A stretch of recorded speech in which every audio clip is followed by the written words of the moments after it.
Hi, and welcome to the Human Side of Business podcast. I'm Ange MacCabe, CEO and co-founder of Intuitive Performance. I'm a performance coach, HR professional, whole person leadership facilitator, and your host. The Human Side of Business podcast is fueled by the genuine curiosity to understand how personal characteristics and skills can be leveraged to drive individual and team performance, tangible outcomes, and ultimately organizational success within business. Each podcast is devoted to sharing knowledge, expanding our learning edges, and exploring the trends in corporate culture towards growing the emotional intelligence of organizations. I'm so glad you're here. Welcome, Alan. I'm elated to have you here on the Human Side of Business podcast today. Thank you. It's a pleasure to join you. Likewise.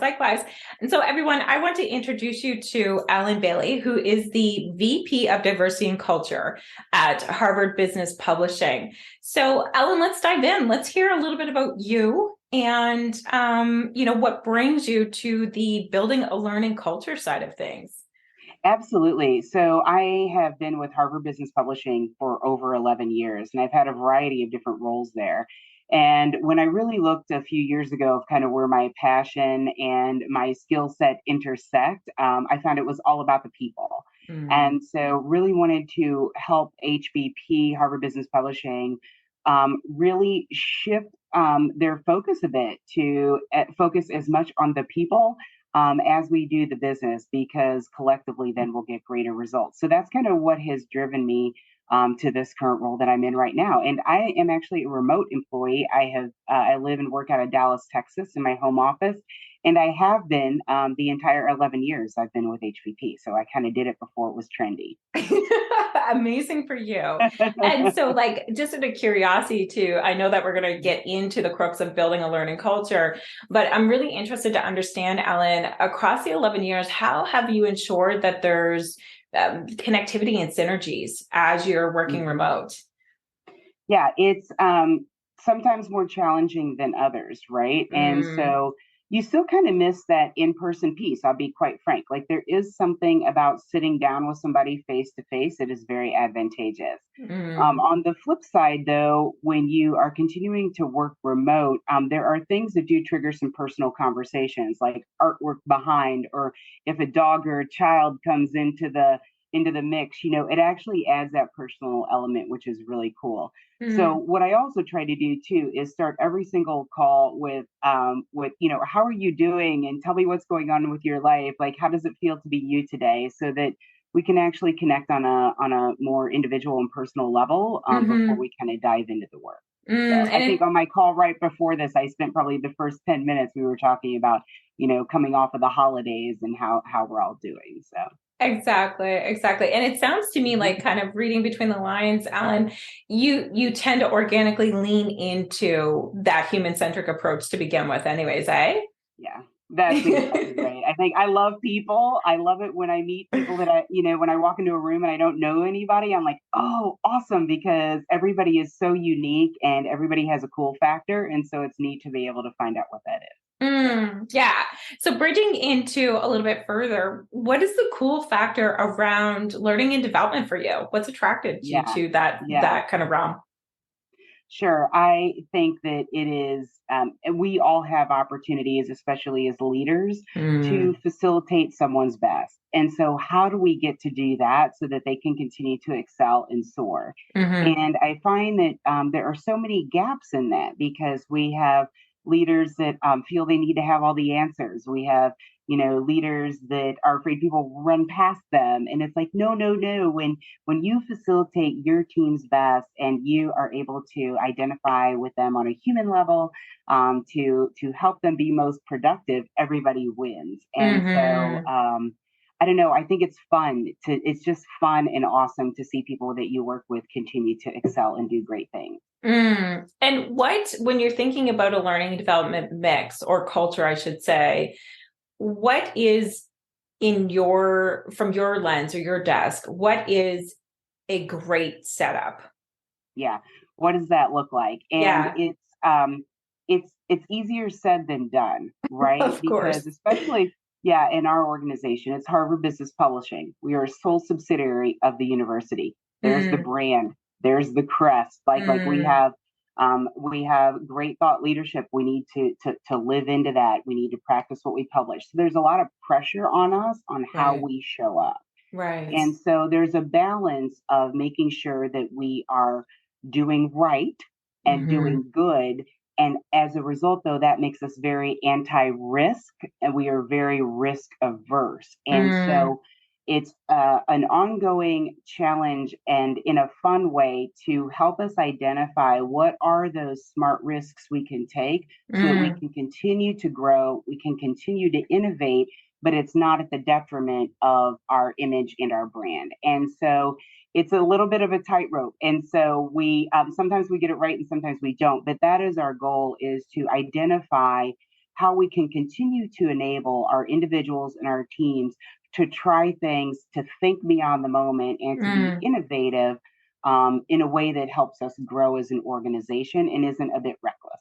Yes, I understand you. And when we're speaking at it solely from 60,000 feet, from a place of culture, you've really succinctly identified what that culture stands for at HBP, right? So it's, you know, it's cognizant of brand. It is, a little bit more conservative or risk adverse, but in a fun way. So I'm hearing that there's a little bit of playfulness in the vein of learning and development from a cultural norm perspective as to, okay, where's some of that gray area that we can walk in for the sake of training and development and really bridging out that culture. So I think that's amazing. And for you, like when it comes to thinking about best practices, because there's so much information out there now in the sense of how much we absorb, how we absorb it, when we absorb it, who we absorb it with, and the list goes on. When you think about learning and development, what is that kind of right or best practice product mix in today's market? Yeah, that's a really good question. And it's a tough question, to be quite frank. I think that the organizations, especially in this day and time, the way that things move quickly, they change quickly. We're in that VUCA world. I think that from day to day, we don't, we're not quite sure what's going to happen in the news, right? And so in this complete environment of we're in a pandemic, we're doing good, we're going to hit a recession, like everything's going crazy. I think that all of us as organizations need to shift to be what I would call a learning organization. And so we need to be able to be agile, to be able to take risks, and to be able to move very quickly. And in doing that, we're going to have failures. There's no perfect company. No company ever gets it right. No individual is always is in any way perfect. And so with that being said, I think we need to, organizations, including our own, we need to shift how we think and what is a learning organization. So to us, that means everything that we just talked about. We might be a bit more conservative, but let us shift from having a checklist to having guidelines. Let us shift to being more transparent with our employees so they know the behind in our decision-making process and in our strategic goals. So that enables them to make smart decisions, and it enables them to then take risks and innovate and change how we work and think beyond the moment in a way that is supportive of our goals and our strategy. And so that to me is what a learning organization is. And one of the most recent articles that I use kind of as my guide, that is like, I have multiple, I'm sorry for people who it will upset that I print, but I actually printed several versions because I keep marking and highlighting them. And so, Amy Edmondson at HBS always talks about psychological safety. She's the one that coined the phrase. And she has an article called The Fearless Organization, which I even pulled in advance of this recording. Because she talks about in every organization, moments of silence lead to lost opportunities and errors. And so that's, to me, the crux of it. How do we all become a learning organization? Because if we don't try new things, if we don't continue to grow and learn and absorb information, then we're all going to be kind of stagnant. And one last point to answer your question. So then what does that look like? It looks very different than I think it used to. We don't all just stop, take 3 days, take 4 days, attend a training. It is literally leveraging digital to be able to get what we need right in the moment and be able to absorb it, have a conversation, put something in action, and then pivot as needed. And so how we absorb information and how we define learning, I think, is very different than what it used to be when I got into the space where you attended a lot of in-person training classes. Yeah. Definitely. And we're seeing, from an experiential perspective, we're seeing a lot of hybrid mixes too. And it's not in the sense of the delivery mode, but it's, facilitator coach approaches. It's, allowing individuals to add input or customization to these sessions or quick hits, right? Or maybe it's just digestive in the sense of what they're taking from a digital space by way of LMS or online learning as well. So it sounds to me like it's definitely a positive shift in the sense of how we're leaning into that learning organizational style. One question that always comes up for me by way of curiosity is, typically speaking, if an organization's pivoting to that learning organization style, like what is the first micro step that you feel that they ought to take to kind of jump into that realm? Yeah. And I think it goes back to culture, right? And the human element. And so I think we need to, organizations, including our own, when we started making that shift, it was really clear on here are the key behaviors and here are the things that we are going to learn around, I should say. Right. And so we identified 4 key things, and they're actually in this particular order. Trust. So let us focus on being a trusting environment. So we do push decision making down. We do go from a checklist to guidelines, right? And we are starting to shift our culture and give people decision making autonomy and leverage their brain power to do what's right. And so there's a little bit of learning and development that goes into enabling an organization to be a trusting organization. Because you have to change some processes to enable people to do that. So it's not just about folks' good intent, and I can train, we can do training and development in learning to help with behaviors, but you also then have to have the processes and the mechanisms that support that work. Definitely. And then and then secondly is feedback. So to continue to be a learning organization, whether you're, and to grow, we need to continue to give each other feedback, both positive as well as constructive, to reinforce those behaviors that continue to work, so that we keep doing what works well. Then also just having a conversation. It's not a big thing. Let's just have a conversation about how we can be better at this. And so thinking about constructive feedback differently than we have in the past. And then the third one is innovation. And so we do need every single employee at every level to think beyond the moment. And then there's learning that comes with that, right? So how do we think beyond the moment on how we can be better at all things big and small? And then lastly, it is the broadened perspectives. So to continue to seek out diverse perspectives, because we're all going to come with a set of biases based on how we grew up, based on our work experience, based on our life experience, based on the fact that I live in Dallas and I have colleagues that live in Boston. So we're all going to have different perspectives. So to make sure that we seek those out along the way. So I say all of that because then to do that, it takes a combination, to your point, of hybrid. There are times where I just need to launch and integrate some hands-on training, right? Yes. Old school, we're going to come together for a couple of days. And then there are other things that I need to do. So it's a yes and, where we infiltrate the organization with bite-sized learning and opportunities for people to grab and go, opportunities for people to get diverse perspectives and learn from each other. Exactly. And I think that you've nailed it from that 4-point factor. And what was coming up for me as well from, I guess, an emotional intelligence perspective is being able to positively influence the mindset shifts as well. Because I mean, there can be the best intention and working on trust, but, coming from the top down, it's really that piece of buy-in that we're not just shifting processes and how we're speaking to each other, but we're also pivoting on our mindset shift in that I don't need to know all the answers right now. And maybe it's, quick hit conversations or knee-jerk reactions, but we need time to percolate a little bit more. And I feel like that, I guess, builds further onto that trust factor perspective, because when we start to see leaders more as humans, that allows for those proverbial virtual or other types of doors to open up so that the rest of the teams can buy into that learning culture shift.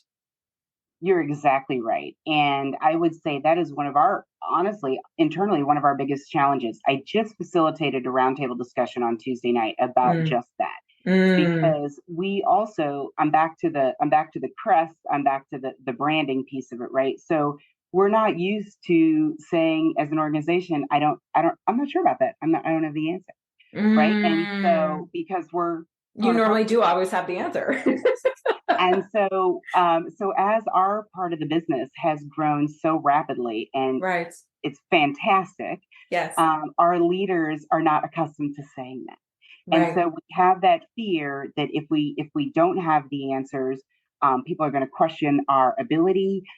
We are not real comfortable with demonstrating authenticity and vulnerability as a result of that. And so back to the Fearless Organization article, I will quote Amy Edmondson one more time, where she says, in situations we haven't faced before, it is simply not possible to have all the answers. And so that's what I continue to express to our team. So we are continuing to grow and innovate and go beyond where we have been. So what got us here will not get us there. And so as we continue to try to advance the thought leadership to impact the world, right, globally, to improve the practice of management, then we aren't going to have all those answers. And so we need to demonstrate that vulnerability internally, especially with our teams. And that gives us the opportunity to bring that collective perspectives and leverage our team's brain power to help advance the thought leadership. Definitely. And I'm probably going to mock up a quote that I've heard in past, but if you're a way to lean into that fear around vulnerability or something new is just to do it for 3 or 4 seconds. You just do it. And that kind of gets you past that stick or ick feeling, which I'm kind of picking up on in the sense of being in a situation where, you know, some of that perfectionism can creep in there because of brand, because of prestige, because of, you know, what we're used to knowing at this point in time. I think that's amazing. I wish I could have been a fly on the wall in that meeting, to be totally honest with you. Yes. And, you know, on the upside, people are brilliant. You know, it's great to have a unique and a diverse team. And that's why you have colleagues, right? Like, so everybody knows something different. And so how can we best collaborate and leverage each other? Yeah. Definitely. And I've seen in past too that, you know, in working in uncomfortable situations, what part of that vulnerability means in the sense of how to is just speaking your truth in that moment, to say things like, hey, I might come across a little bit awkward because I am feeling awkward. And then or, you know, I'm feeling, you know, just expressing how you're feeling. I'm feeling a little frustrated because I'm used to it like this, but I'm curious to understand a little bit more. And so I really think that it's, to your point, it's a beautiful thing to have diverse opinions. Rather, it's more about how we're ensuring that we're staying in that human-centric or that curious space for others. I love the word curious. I think that's it exactly. And you just call it, right? Like, I am really not sure about this, however, right? And you just call it as you see it in that moment. And I think that demonstrating that provides then the opportunity, and you're basically saying it's okay and giving permission for others to do like. And that then makes for a great collaborative team and experience, which then we know that, you know, the diverse brain power is and the diversity of thought is much greater than the individual. Very much so. And Alan, just kind of switching gears slightly here. When we start to think about it more from the operational side of things, because we know that some organizations organically or innately can lean into or be curious about being a learning culture, but there are some organizations that are like, but wait, hold on here. What about operations? What about our goals? How is this a priority? Is this an if then? How do you really integrate consciously a learning culture and ensuring that, you know, it's helping drive operations versus competing with them? Yeah, I love this question. And it was the reason that when I was proposing the role that I'm in now, that that the title is diversity and culture and not diversity, equity, and inclusion, Mm, because culture impacts everything an organization does. very much so. Yes, and so it does impact the operations. And I always quote Josh Burson because he's like, "Yeah, I want to do that DE and I thing," and I'm not saying it exactly, but he says, something like, "Yeah, I want to do that DE and I thing, but first I got to get the payroll out." Right. So how do I, yeah, it's always this thing over here, right? Right. Doing something separate, learning, I'll do that tomorrow instead of, incorporating it into work. So with that being said, then we do need to revisit our processes. And Heise Gibson at the business school always says, one of the things he says is how you give instructions and how you delegate is critical. Mm, And you provide the what, the why, and the how. You mm-hmm, provide what we need to do, why we're doing it, not how to do it, but how it needs to end. And so mm, then, as somebody is taking on a specific task, they have the autonomy to and leverage their brain power on how we get there. mm-hmm, That is then building trust and inclusivity into the process. mm-hmm, So where mm-hmm, can we do that?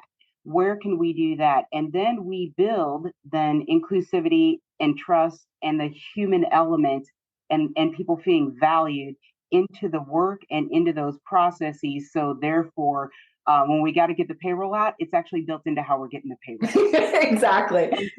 And so that's where we need to get to as organizations, and that's Mm, the work that we are doing right now. We are mm, revisiting mm. actually how we work so that we can build that human element into those processes. And we have very specific examples of pockets in our organization where we're going to change actually how we work. And one of the things that we're getting away from is a checklist. We have lots of checklists. And so let's get rid of those checklists. Let's provide the guidelines. Let's be transparent on how we Mm, make money mm. so that then you can make the best decisions within that. And let's get away from the checklist. You can then better meet client needs that way. And that's what we're Exactly. doing here at our organization. Yeah, I think that's phenomenal, Ellen, in the sense that, and you nailed it. It's not, it's taking the disassociation of the human side out of business and putting it back Yeah. in. It's Yeah. really, I think you use the word integration of, your, by way of your example of that learning culture with payroll. It happens Yeah. succinctly. It's one and the same, but it's One and the almost like same. we have to take a step back to unlearn, to relearn the intention around that. I love that. That's exactly right. It's unlearn to relearn. And we need to, we're so heads down in the work. This has worked before. But Mm, what's worked before is not going to get us, into the future. And so how do we get out of our own way and look at things objectively? And also let's tap into people that are doing the work. mm, Right. So let's talk to the doers. Let's talk to the people that the feet are on the ground, and let's talk about what's working, what's not working, and how we can be better about this, and leverage them instead of us as leaders thinking we have to have the answer. We're going to tell mm-hmm. you how it's going to be done differently. So as we're looking at how do we get out that payroll, and how do we do it differently, and how do we integrate Yes. the human element? Let's also leverage the people that are doing the work. Think that through. I know, a novel, right? But that is demonstrating vulnerability. It is. And so, we think, oh, from the top down, we got to have all the answers. So, yeah, let's actually No. work on that together. And then, as an individual contributor, I feel valued. Mm-hmm. There's some ownership there, Exactly. and so then we're tapping into the human element yet again. And I think what I'm hearing is indirectly, Ellen, that we're coming to our team members with regards to objectives and outcomes, and they're helping us problem solve everything else in the middle. And so by that, they're feeling the connectivity with leadership. They're feeling the connectivity to the organization or to the role. And therefore, when we make things our own agenda, then we have that internal motivation or that drive to be able to help carry those objectives over or through, I should say, so that again, it has that integration of all in Mhm. one, that human piece, the learning culture with, those deliverables or objectives. That's exactly right. You can have the best strategy in the world. You can Mm, have the best content in the world. but without the people, you can't execute. You Mm-hmm. can have the best people, but if you don't have those operations right, and the operations and the business side of it set up in a way that facilitates your people's best, then you're Mm-hmm. also not going to win. The Mm-hmm. two carry equal value, and the intersection of those is critical. And one of the things that we have done in the past year is we started crowdsourcing. Mm-hmm. So we hear when we're trying to figure out, do we go back to the office or not? When we're trying to figure out, okay, we're going to go back, but in a hybrid way. So what the heck does that look like? We crowdsourced it. Yeah, We yeah. went to all 550 employees who would like to work on this project. They had, Mm. and so they had to apply, right, I on love why it. and the value that they could bring. And then Yeah. we created Team Mercury to help us come up with our hybrid plan. We knew that we needed to redo our values that were so antiquated. And so sent out an all call to all 550, at this point, probably 600 employees who Mm-hmm. would like to work on redoing our values and having a Mm. completely new set of values. Team Polaris then came together and we did that. So let's make sure that we, as we continue to, you know, move our organizations forward, that we are including the humans and the human element of the people that do that work. And let's bring in those humans and let's bring in the peoples to help us collectively Mm. identify how we can be better and how we can move forward. Yes, exactly. And for the leaders listening out there, what are your thoughts, Ellen, around leaders helping their teammates see this as a normalized thing?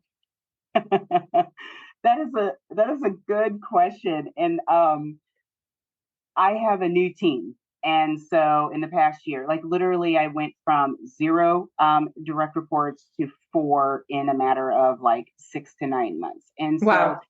several of my team members have come from other business units within Harvard Business Publishing. And Mm-hmm. that is such a great question that they have asked. And so um, I think we all need to continue to lead by example. And as a leader, it is my responsibility to demonstrate all of these behaviors and the things that we need to do to Mm-hmm. advance the organization. And so I always ask all leaders at all levels to demonstrate exactly what you're needing and what you're asking of your folks. It's that parental thing where do as I say, not as I do. Yes, we actually need to demonstrate that. And that is my challenge to every single leader. And that came out loud and clear in my roundtable on Tuesday night. Because you want your team, your direct reports to come to you when something's working, especially when something's not working. Mm-hmm. And you want them to come saying, if there's a red flag on something, are you doing the same with them? Mm-hmm. Are you demonstrating that, yeah, I'm not really sure about this, so let's talk that through. And that demonstrating that vulnerability and modeling that then creates, it shows you're human, and it creates this bond and this high level of collaboration that will then just help your team just continue to soar. Definitely, definitely. And so what I'm hearing is we're walking the walk, not just talking the talk. And the old adage of do what I say, not what I do is out the door. We're actually holding ourselves as accountable Yeah. leaders to be able to Mm-hmm. show up for our team members so that they can see that it's a psychologically safe environment Mm-hmm. to fail fast so that we can continue to lean Yes. into that learning environment. Mm-hmm. And if Definitely. you want your team, if you want your team to be honest with you, then you have to be and transparent. Then you need to be honest and transparent with them. And For one of sure. my team members said, "How did you know to pull this great team together?" I go, "Oh, because I hired 4 people that have skills that I don't have." Right? Like I'm Exactly. super honest. Like each one of the folks that I brought in have a level of expertise that I Mm-hmm. don't have Very because I much don't so. need more of me. Yeah, Mm-hmm. I don't need more of me. I need people that bring in expertise that I don't have. And so that right away then is demonstrating that vulnerability that we all have strengths, but it takes us collectively Mm-hmm. working together to advance, Exactly. whether that's as a team, as an organization. And Yeah. so it is absolutely walking the walk and talking the talk. Yeah, I just said to them, I was like, I hired folks that are stronger in areas that I'm not strong in. Yeah, don't need more of Thomas me. idea, right? Right. More of me would probably, make Harvard's head spin anyway. So we need yeah, to temper it. No, I'm just joking. yeah, that's right. I'm That's joking. right. Yeah, Um, no, it's actually true. One of my colleagues years ago, she's still with us in California. She was like, "Ellen, you're a lot." I'm like, "Oh, that's well said." Yeah, but for some people, you're just enough, right? It's not just about being a lot. that's right. That's right. I'm kind of curious because my HR hat is on right now from a place of curiosity, Ellen. When you're thinking about a learning culture, backing into that operational piece, how do you ensure that you're showing deliverables that have measures versus this nebulous thing of, yeah, we have a learning culture? hmm Yeah, I think that's a smart question because what we often do as organizations is everybody does a survey, right? We're like, oh, we're Mm, going to do this survey.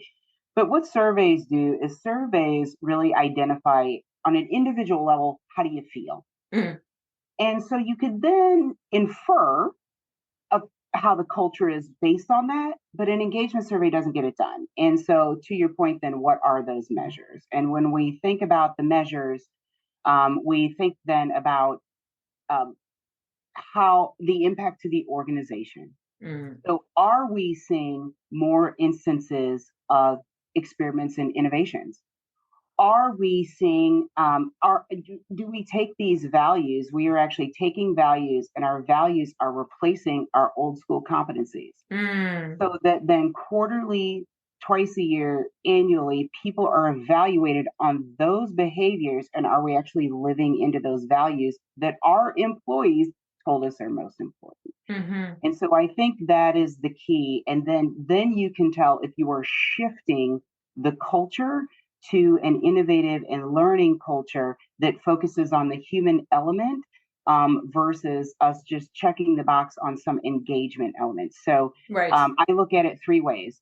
We're going to measure at the organizational level, we're going to Hmm. measure at the team level, and at the individual level. And the individual Mm. level is that engagement survey. We talked about that. Yeah, At the yeah. organizational level, are we innovating? Are we tapping into new client markets that we didn't before? Are we growing the business? Do we have aligned goals that cascade that we can all live into? Precisely. Yeah, and then at that middle level, at that team level, then how are we achieving those goals? It's not just achieving them, but how are we achieving them? And that's Mm. when KPIs around our specific values come into play at the team level. And then the individual level, to me, is around engagement and how Mm. we feel as individuals. So Mm. if you're measuring culture shift, those three levels in that way, and we are probably 40% there. Right. We are literally implementing that new strategic cultural measurement approach as we speak. Mm. Mm. I love that. Engagement surveys, just a part. Let us look at if we are truly shifting the culture to where we are focusing on that human element, because without it, we got nothing. And then as well as then I think a learning is learning environment is an indication of that as well. Well, and what you're showing, Ellen, is that it goes back to what you had said before, walking the walk and talking the talk around vulnerability. There's a level of vulnerability that organizations have to step into to be able to take that big picture and small picture. And, by way of cascade goals, the three tiers that you spoke to, and really be able to take an honest look as to where we're at. And I mean, kudos to you for even identifying, okay, we're 40% there. We're working on Mm-hmm. it. This is what we're doing Mm-hmm. right now. And for some Mm-hmm. organizations, that's tough. And I think it's really important to normalize that regardless of the crest that you have, the fact that you are taking an inward look for the betterment of the organization to also impact the people that you serve is really important. Mm-hmm. And being 40% is 40% more than where you were last year, right? So I think there's a Absolutely. lot there to digest. That's extremely exciting and positive. Mm-hmm. I could really speak to you and jam with you all day, Ellen. Honestly, I have one more question or maybe two for you, if that's okay. Sure. I always geek out on this stuff because I'm curious to understand when you think about learning cultures from a forecasting perspective, what do you think is on the horizon in the next year or two? Wow. That's a really hard question. I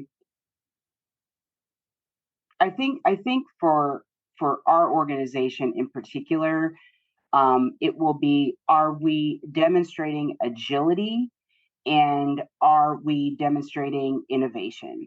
Because again, while I feel, Harvard University has by far the best thought leadership, I'm totally biased towards that. Again, how do we leverage that in very innovative ways that changes behaviors and drives actions with leaders and organizations across the globe? So we have the opportunity to take that wonderful thought leadership and take it to the next level. And so we need to innovate. And then I also think we need to be agile. And so I think that agile piece, though, and the innovation piece, if you are not a learning organization and you are not enabling your people to make decisions and to try new things, you won't be able to do that. In this environment, and especially global organizations, for goodness sake, if we don't do that, and our organizations don't start looking towards agility and innovation, I don't know how long organizations will be around. Right. And again, you have to be a learning organization to be able to be agile and to innovate. So those are my two things. And I think there's some ownership there on individuals. So in 2019, I was an individual contributor. I started, I just felt that it was a responsibility as a steward of my organization to challenge us and to continue to challenge my leaders in our organization to think about things differently. And so then from 2019 to 2020, I went from an individual contributor to an associate director to a global director. And then from 2020 to 2021, I went from a global director to a vice president at the enterprise level. I say that because then we sometimes feel we don't have the authority or the autonomy to do certain things. But as leaders in an organization, if you see it, say something and do something about it. And so it's surprising what can happen there. Amazing. I really appreciate your journey and your story, Ellen, and your contributions in the sense of, I don't know if I want to say trailblazing, but innovating from a learning and development or building a learning culture space. So I really appreciate you and what you have to offer the Human Side of Business podcast today. Thank you. Yes. And so if anybody's looking to subscribe to HBP, or if there's anything on the horizon that you want to tell us about, share it. Let's hear it. Yeah. Absolutely. So I'm thrilled with how we are continuing to grow and develop. HBR.org is my go-to for all things leadership. Right. And I say that because I am thrilled with this organization and the changes that they've made. You would have seen the HBR today is vastly different than 2 years ago, which is vastly different than 2 years before that. And I say that because one of the biggest efforts that we have made in diversifying our contributors.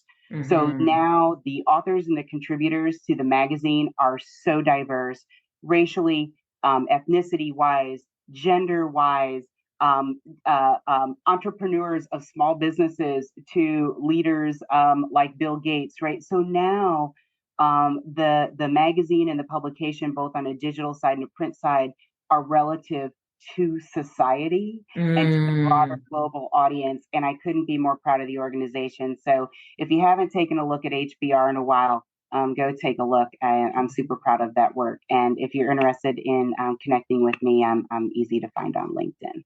That's fantastic, Ellen. Thanks again. Yeah, it's been a pleasure. Thank you.